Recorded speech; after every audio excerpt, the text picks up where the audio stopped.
राकेश पांडे। इस वक्त की बड़ी खबर पर हम लगातार बने हुए हैं। बड़ी खबर बीजेपी के प्रेस कॉन्फ्रेंस से, जहां पर जूता फेंकने की घटना सामने आई है।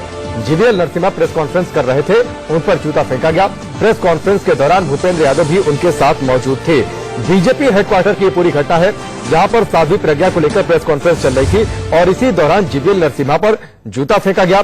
आरोपी शख्स को पुलिस ने तुरंत गिरफ्तार भी कर लिया, उससे पूछताछ भी चल रही है। बीजेपी सांसद और प्रवक्ता जीवीएल नरसिम्हा घटना के बाद भी संयमित बने रहे और अपना बोलना उन्होंने जारी रखा। ये तस्वीरें आप देखिए, बीजेपी हेडक्वार्टर की यह तस्वीर है। प्रेस कॉन्फ्रेंस चल रही थी, धर्मेंद्र यादव थे और साथ ही उनके साथ जीवीएल नरसिम्हा प्रेस कॉन्फ्रेंस कर रहे थे। ये प्रेस कॉन्फ्रेंस साध्वी प्रज्ञा को लेकर चल रही थी और इसी दौरान पहली पंक्ति में बैठे शख्स ने जीवीएल नरसिम्हा की ओर जूता उछाल दिया। हालांकि जूता उनको लगा नहीं, ठीक सामने से निकल गया। इसके बावजूद भी वहां पर जीवीएल नरसिम्हा संयमित बने रहे, बोलना उन्होंने जारी रखा। लेकिन फिलहाल पुलिस ने इस शख्स को गिरफ्तार कर लिया है, उससे पूछताछ की जा रही है। तो इस वक्त की ये बड़ी खबर है और आपको यह भी बता दें कि इस तरीके से बीजेपी हेडक्वार्टर के अंदर जूता फेंके जाने की यह पहली घटना है। तो ये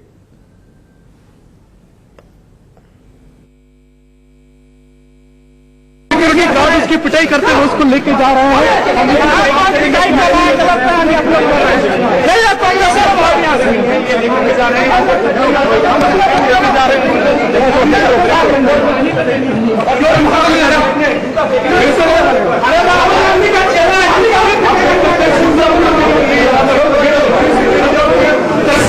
मीडिया को आने से रोक दिया गया है यहाँ पर।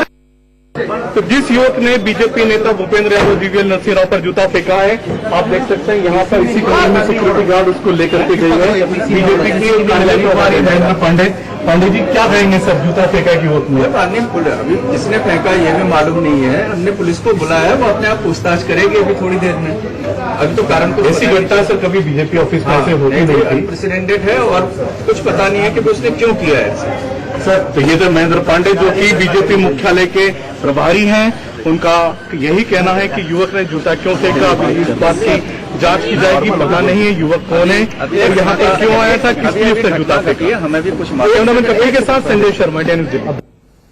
तो ये संजय शर्मा की आप रिपोर्ट देख रहे थे और क्या कुछ बीजेपी की ओर से कहा गया, इस बात की जानकारी देते हुए और संजय शर्मा हमारे साथ इस वक्त सीधे जुड़ भी चुके हैं, उनका रुख करते हैं। संजय, जिस तरीके से आपने जिक्र किया बीजेपी हेडक्वार्टर के अंदर ये पहली घटना है, किस तरीके से जूता फेंका गया है किसी प्रवक्ता के ऊपर, किसी बड़े नेता के ऊपर।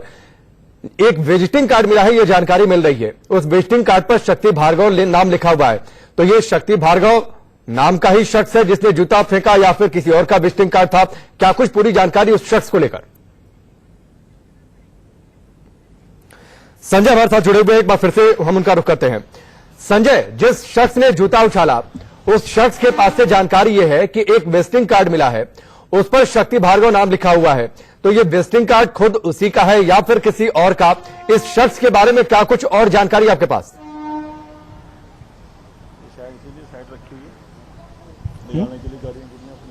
हाँ, संजय आवाज आ रही है आपको? चलिए, कुछ तकनीकी दिक्कतें लगती हैं, संजय तक आवाज नहीं पहुंच रही है। लेकिन आपको यह बता दें कि बीजेपी हेडक्वार्टर में इस तरीके की यह पहली घटना है जब किसी नेता के ऊपर जूता उछाला गया है। आप ये तस्वीर देखिए, यह तस्वीर आपसे थोड़ी देर पहले की, जब प्रेस कॉन्फ्रेंस चल रही थी साध्वी प्रज्ञा को लेकर, यह प्रेस कॉन्फ्रेंस चल रही थी और प्रेस कॉन्फ्रेंस को उस वक्त संबोधित कर रहे थे जीवीएल नरसिम्हा। उनके साथ भूपेंद्र यादव भी थे और साध्वी प्रज्ञा को लेकर यह प्रेस कॉन्फ्रेंस चल रही थी और उसी दौरान पहली पंक्ति में बैठे एक शख्स ने जीवीएल नरसिम्हा की ओर जूता उछाल दिया। हालांकि यह गनीमत रही कि जूता उन्हें लगा नहीं, आगे जो डैश है जिस पर माइक लगे होते हैं उस पर यह जूता जाकर गिरा। लेकिन उस वक्त वहां पर अफरा तफरी मच गई। तुरंत वहां पर पुलिस को बुलाया गया।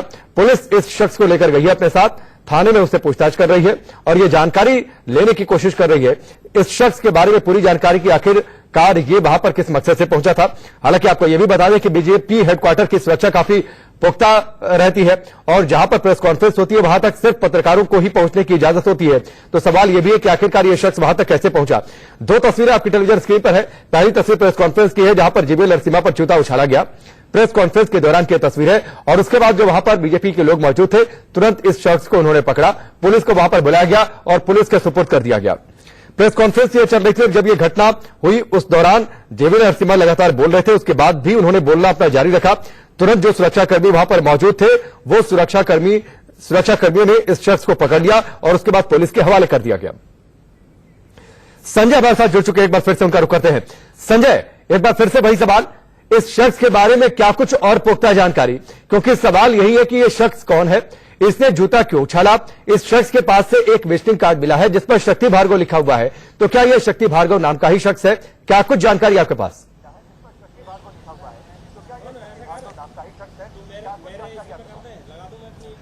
देखिए राकेश, जिस तरीके से अभी तक उस युवक के बारे में जानकारियां मिल रही हैं, शक्ति भार्गव नाम का सिर्फ अभी तक कार्ड ही बरामद हुआ है उससे, और भी कुछ कागज बरामद किए हैं सुरक्षा कर्मियों ने, पुलिस ने, लेकिन अभी तक पूरी जानकारी बाहर नहीं आ रही है। पुलिस और सुरक्षा कर्मी उससे लगातार पूछताछ कर रहे हैं, युवक यहाँ पर क्यों आया है, कहां से आया है, किसने उसको भेजा और उसका आखिर क्या मकसद था जूता फेंकने का। तो लगातार उससे पूछताछ जारी है, उसका मकसद, उसका उद्देश्य पूछा जा रहा है कि आखिर वो यहाँ पर क्यों आया था जूता फेंकने के लिए। हमारे साथ जय भगवान गोयल भी यहाँ पर मौजूद है, जो यहाँ पर मौजूद थे। जय भगवान जी, जिस तरीके से युवक ने बीजेपी नेताओं पर जूता फेंका बड़ी प्रेस कॉन्फ्रेंस में, क्या कहेंगे सर, किस तरीके से देखते हैं इस पूरी घटना को? देखिए, ये लगता है बौखलाहट है। आज पूरे देश में हिंदुत्ववादी राष्ट्रवादी शक्तियां हैं, वो आगे बढ़ रही हैं। पूरे देश में भगवान लहर है, राष्ट्रवाद की लहर है। मोदी जी के नेतृत्व में भारतीय जनता पार्टी पूरी मजबूती के साथ सरकार बनाने जा रही है।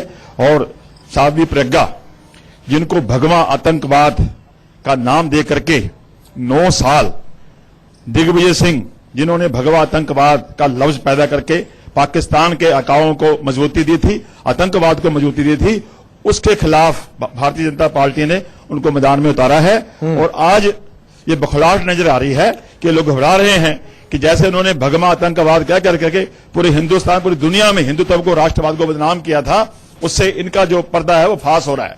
ये हमें संजय, एक सवाल मेरी ओर से भी, हिंदुत्व की, राष्ट्रवाद की जो आवाज, बुलंद आवाज है, उसको दबाना चाहते हैं, मगर हमें लगता है कि ये आवाज दबने वाली नहीं है। आज पूरा देश हिंदुत्व के ऊपर, राष्ट्रवाद के ऊपर आगे खड़ा हुआ है। और साध्वी प्रज्ञा, जिन्होंने 9 साल जेल में ऐसे जुल्म सहे हैं, उन सारे जुल्मों का ये मंचों पे बयान करेंगी, जिससे कांग्रेस का और उनके आकाओं का पर्दाफाश होगा और देश की जनता चुनाव अगर आपको आवाज आ रही है जवाब देगी। संजय, अगर आपको आवाज आ रही है तो इन जनाब को ये बताइए कि कोई चुनावी रैली नहीं थी, ये बीजेपी का हेडक्वार्टर था, कोई चुनावी मंच नहीं था, और जहां पर प्रेस कॉन्फ्रेंस चल रही थी वहां तक सिर्फ पत्रकारों को पहुंचने की इजाजत होती है। तो बौखलाहट किसके अंदर की बातचीत कर रहे हैं?